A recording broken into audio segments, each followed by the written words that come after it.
Hello friend, welcome to the channel. कैसे हैं आप सभी? उम्मीद करती हूँ बहुत अच्छे होंगे। आज के वीडियो में हम बात करने वाले हैं कि जो बड़े बुजुर्ग जो प्रिडिक्शन करते हैं उससे मेरा कौन सा प्रिडिक्शन सही हुआ। क्योंकि आप सभी जानते हो कि मेरा बेबी बॉय है और सभी मुझसे यहाँ पे क्वेश्चन करते हैं कि दीदी आप बताओ कि आपका कौन कौन सा प्रिडिक्शन जो बड़े लोग करते हैं वो सही हुआ और आपको बेबी बॉय हुआ। आई नो सबको क्यूरियोसिटी होती है कि वो इस बारे में जाने, क्योंकि जब कोई प्रेग्नेंट होता है तो ऑफ कोर्स थोड़ा सा इंडिया में थोड़ा सा प्रेशर भी रहता है लड़का पैदा करने का, एंड थोड़ी सी अपनी चाहत भी होती है। तो ओवरऑल हर प्रेग्नेंट वुमेन को या फिर उनके साथ रहने वालों को, आस पड़ोस को, मोहल्लेदारों को, सबको इस चीज़ का टेंशन होता है। तो देखिए, जस्ट यहाँ पे मैं अपना एक्सपीरियंस बता सकती हूँ कि मेरा कौन सा प्रिडिक्शन सही हुआ। मैं ये नहीं कहती कि वो प्रिडिक्शन आपके साथ होगा तो वो सही होगा या गलत होगा, तो मैं इस चीज़ के लिए नहीं कहती है। मैं यहाँ पे आपको अपना एक्सपीरियंस बता सकती हूँ। तो वीडियो पूरा ज़रूर देखिए, मैं इसमें अपना पूरा एक्सपीरियंस बताने वाली हूँ। और वीडियो सही लगे तो आप इसे लाइक कर, सब्सक्राइब भी कर सकते हैं और वीडियो को शेयर भी कर सकते हैं। तो सबसे पहले जो प्रिडिक्शन था, सभी बोलते हैं बड़े लोग की प्रेगनेंसी में अगर जो पेट है उसका साइज़ अगर मटके की तरह गोल होता है तो वो बेबी गर्ल होती है, और अगर ओवल शेप में होता है यानी कि अंडाकार शेप में तो बेबी बॉय होता है। तो मैं बोलूँ कि मेरा जो प्रेगनेंसी है वो ओवल शेप में था, और बैक साइड से तो मैं दिखती भी नहीं थी प्रेग्नेंट हूँ। तो ये एक प्रेडिक्शन था जो मेरे साथ बिल्कुल सही हुआ। दूसरी चीज़ें जो बोलते हैं कि प्रेगनेंसी में अगर ब्रेस्ट में निपल का कलर जो होता है वो अगर ब्लैक हो जाए, बहुत डार्कर ब्लैक, तो बेबी बॉय होता है। और थोड़ा सा हल्का रहे या ब्राउन रहे तो बेबी गर्ल होती है। तो ये प्रेडिक्शन भी है, ये मेरे साथ बिल्कुल सही हुआ, क्योंकि मेरी प्रेगनेंसी में मेरा जो अ, अ, निपल था वो बहुत ही डार्क ब्लैक था। और मैं सिर्फ प्रेगनेंसी के लिए नहीं बोलूँगी, एक्चुअली में मेरा निपल का कलर भी बहुत डार्क ब्लैक है। तो प्रेगनेंसी में कितना चेंज हुआ ये मुझे, मैं नहीं कह सकती हूँ कि कितना चेंज हुआ प्रेगनेंसी में, लेकिन हाँ, हाँ, ब्लैक, डार्क ब्लैक मेरा नॉर्मल भी है और प्रेगनेंसी में और ज़्यादा डार्क हुआ था। अच्छा, थर्ड नंबर जो सिम्टम्स है वो बताते हैं, जो बड़े बुजुर्ग हैं वो प्रिडिक्शन करते हैं कि अगर प्रेगनेंसी में आपको उल्टियाँ होती है तो आपको बेबी गर्ल होगी, और नहीं होती है तो बेबी बॉय होगा। तो मेरी प्रेगनेंसी में बहुत, मतलब मैं अपनी प्रेगनेंसी की बात करूँ तो मेरी प्रेगनेंसी में मुझे एक दिन भी, सिंगल डे भी उल्टी नहीं हुई इस प्रेगनेंसी में। इसके पहले जब मैं 2 बार कंसीव की थी तो उसमें तो उल्टियाँ करते करते मैं पागल हो रही थी, इतनी उल्टी कर रही थी। और तो इस प्रेगनेंसी में मेरे को एक दिन भी उल्टी नहीं हुई। इवन उल्टी की जैसी इच्छा भी नहीं हुई, वॉमिटिंग की इच्छा होती है ना, वो भी नहीं हुई। तो अ, हो सकता है कि ये प्रिडिक्शन सही हो। बट मैं यहाँ पे एक और चीज़ बता दूँ कि एक मेरी फ्रेंड है, उनको 2 प्रेगनेंसी हुई। दोनों प्रेगनेंसी में पूरे 9 महीने तक, इवन डिलीवरी के दिन तक, उनको खाना जो खाती थी वो डाइजेस्ट नहीं होता था और वो उल्टी कर देती थी, पानी भी डाइजेस्ट नहीं होता था। और उनको 2 प्रेगनेंसी है, दोनों प्रेगनेंसी में उनको बेबी बॉय ही है। तो हम क्या समझें? तो प्रिडिक्शन कहीं न कहीं कुछ सही होती है तो कुछ गलत भी हो जाती है, और प्रिडिक्शन को मैं बोलूँगी तुक्का, जो किसी के साथ बैठ जाता है और किसी के साथ नहीं बैठता है। अच्छा, इसके अलावा और जो प्रिडिक्शन था, ऐसा बोला जाता है कि प्रेगनेंसी में अगर पाँव में सूजन आ जाए तो लड़का होता है और नहीं आए तो लड़की होती है।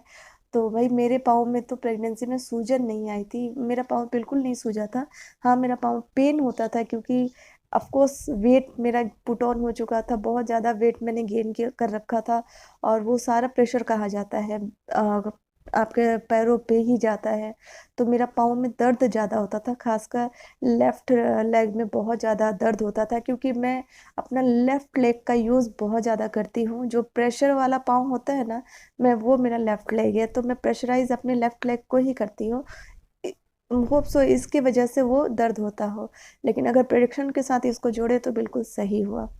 अच्छा, इसके अलावा एक और जो प्रेडिक्शन थी, बोलते हैं कि प्रेगनेंसी में अगर बाल हो जाए रेशमी, अच्छे बाल हो जाए, बाल बढ़ने लगे तो आपको बेबी गर्ल होती है, और नहीं गंदे रहे तो आपको बेबी बॉय होगा। और प्रेगनेंसी में बाल अ ख़राब होते हैं, सही होते हैं, वो सारी चीज़ें।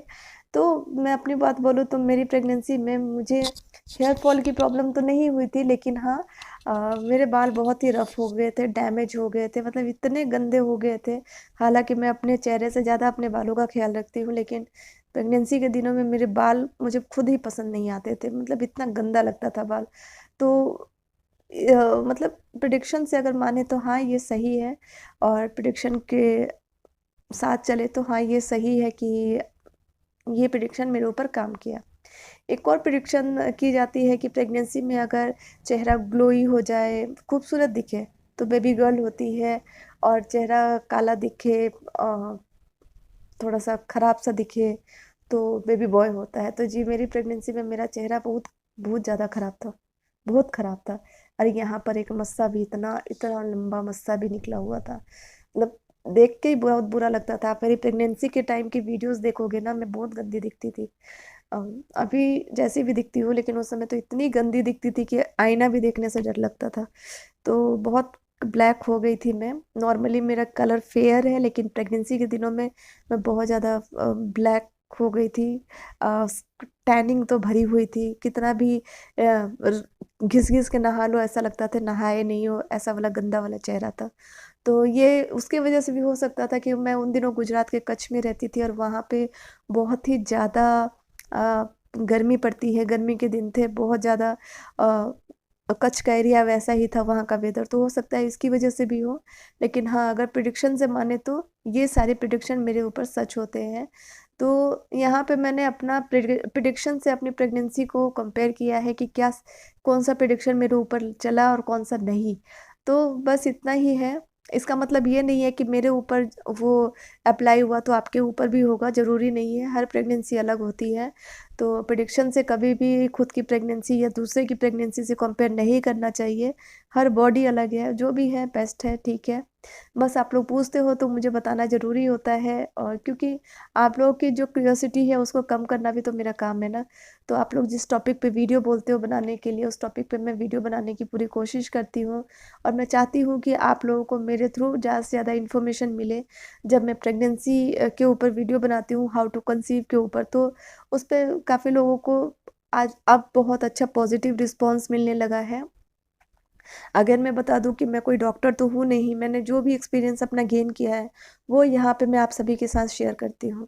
तो बस मैं यही कोशिश करती हूँ कि आप लोगों की जो भी मन में जो क्वेश्चन्स आते हैं, वो सही उसका सही आंसर मैं कर पाऊँ, और आप लोगों के दिमाग में जो भी क्वेश्चन है, कैसे कंसीव करें उसके ऊपर, या आफ्टर कंसीविंग के बाद हमें क्या करना चाहिए, वो सारे क्वेश्चन का आंसर देने की मैं कोशिश करती रहती हूँ। और थैंक यू मेरे डॉक्टर को कि वो भी मुझे फुल सपोर्ट करती है, जो जिन चीज़ों के बारे में मुझे पता नहीं होता है वो मुझे हेल्प करती हैं।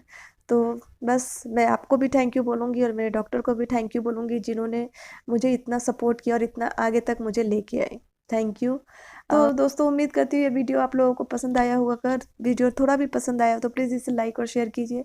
चैनल पे फर्स्ट टाइम आया हो तो सब्सक्राइब जरूर कीजिए। फिर मिलते हैं अपने नेक्स्ट वीडियो में। Till then bye bye.